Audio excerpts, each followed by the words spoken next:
I have told you in few get together, I don't know whether you remember or not, but you are amazing. And Gudur sir, I have never seen, not because he's a producer, I have to butter him, but he's one of the sweetest souls whom I have met. And the way he was telling me, it was awe-inspiring. So Makaran sir. नमस्कार। मैं पहले तो धन्यवाद कहूँगा मेरे producer और मेरे writer director और खूबसूरत हिंदी संवाद लिखे रितेश ने। देखिए, आपने जो एक उत्साह देखा और जो एक उसके भीतर का जो एक पीछे का जो एक सच है कि एक प्रोड्यूसर फिल्म क्यों बनाता है।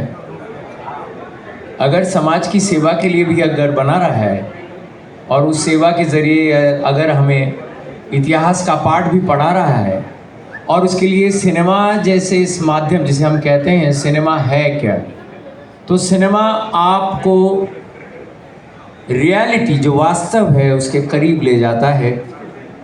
आज के वास्तव के करीब तो हमारा मीडिया ही लेके जा रहा है, लेकिन इतिहास की तरफ कौन ले जाएगा, क्योंकि उसके लिए पैसा खर्च करना पड़ेगा। और जैसे कि हमने बात सुनी 16 करोड़ के ना जाने कितने करोड़ और ज़्यादा बढ़े हैं, लेकिन वो यहाँ पर दिखते हैं मुझे 3 गुना ज़्यादा। मुझे एक याद आ रहा है, जब देवदास फिल्म बनी थी तब मनमोहन शेट्टी साहब ने कही थी कि 50 करोड़ तक खर्च हुए थे, तो उन्होंने कहा था कि संजय लीला भंसाली के 50 करोड़ मुझे स्क्रीन पर दिख गए और मैं खुश हो गया। मेरा कहना है कि आज जो इनके जो 50 करोड़ लगे हुए हैं, जो अभी हमने ट्रेलर देखा, उसमें ऐसा लगा कि उसमें पैसा तो है, पसीना भी है, खून भी है, विचार भी है, कुछ एक सच है ऐसा। और हम सब कलाकार में तेज, क्योंकि हमारे सीनियर है, और एक ऐसा किरदार जो मुझे लगता है कि स्टैचू तो हम बनाएंगे, पता नहीं कितना बड़ा बना सकते हैं, क्योंकि इन लोगों का काम इतना, जैसे इन्होंने कहा,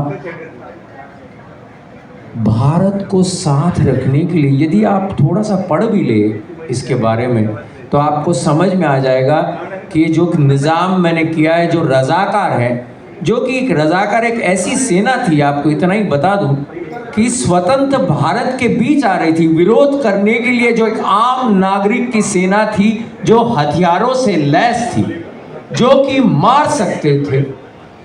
अच्छा, ये निज़ाम जो कर रहा था 85%, अब धर्म की बात कर रहा हूँ, आप उसको अलग ना समझिए, 85% हिंदुओं पर राज करने वाला एक कट्टर इस्लामवादी निज़ाम था। हालांकि कहते हैं विश्व में सबसे अमीर तब आदमी था, और मैं जब किरदार कर रहा था मेरे डायरेक्टर ने कहा कि उसकी एंट्री बता दूं आपको कि वो स्टिक लेके सोफे के नीचे को ढूंढ रहा है, और वो ढूंढ रहा है सोने का सिक्का। उन्होंने कहा कि वो संसार का सबसे कंजूस आदमी भी था। तो इतना मज़ेदार मुझे लगा ये किरदार, जो खूंखार है, कट्टर है, लेकिन पैसे के लिए वो कुछ भी कर सकता है। कहते हैं कि उससे जब मिलने लोग जाते थे तो दर्शन देने के लिए, मिलने के लिए भी वो पैसे लेता था, अगर पैसे नहीं तो कोई भेंट लेता था।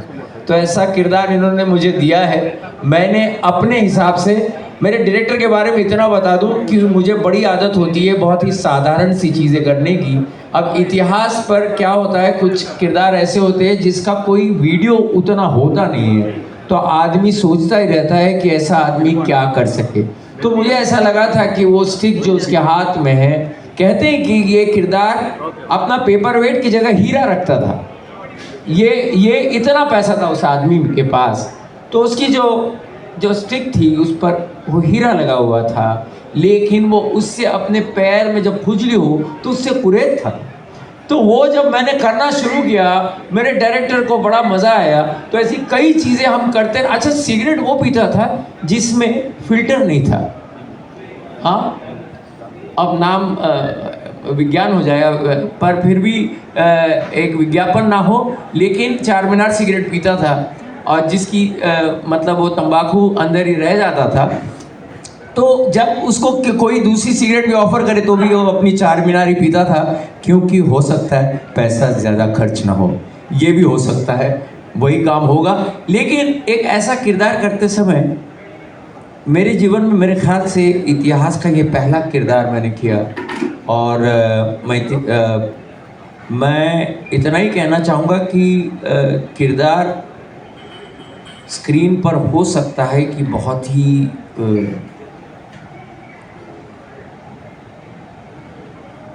हम कहते हैं कि दुश्मन, शत्रु, लेकिन वो करते समय मुझे ये जो लोग मिले वो इतने अच्छे थे कि मुझे ऐसा लगा कि एक ऐसी फिल्म बनाते हुए भी मुझे लगता है ऐसी फिल्म बनाने के लिए अच्छे इंसान ही चाहिए, नहीं तो ये फिल्म नहीं बन सकती।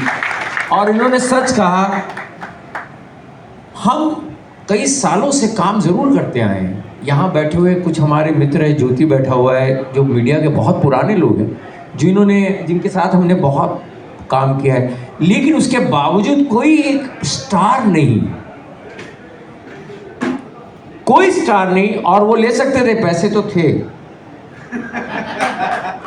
लेकिन वो चाहते थे, डायरेक्टर साहब ने कहा हमें एक्टर चाहिए जो हमारा किरदार जीवित कर सके।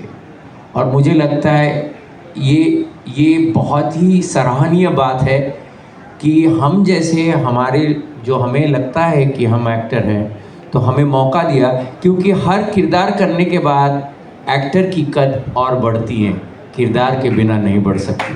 तो thank you very much for रज़ाकार। और अनुश्रिया नई एक्ट्रेस है, बहुत ही कॉन्फिडेंट एक्ट्रेस है, खूबसूरत, तो आपने देख लिया। और मुझे लगता है कि मैं कौन सिखाने वाला, काम ही सिखाता है। और आपके साथ काम करके बहुत अच्छा लगा। Thank you very much. Thank you so much, sir. Thank you so much.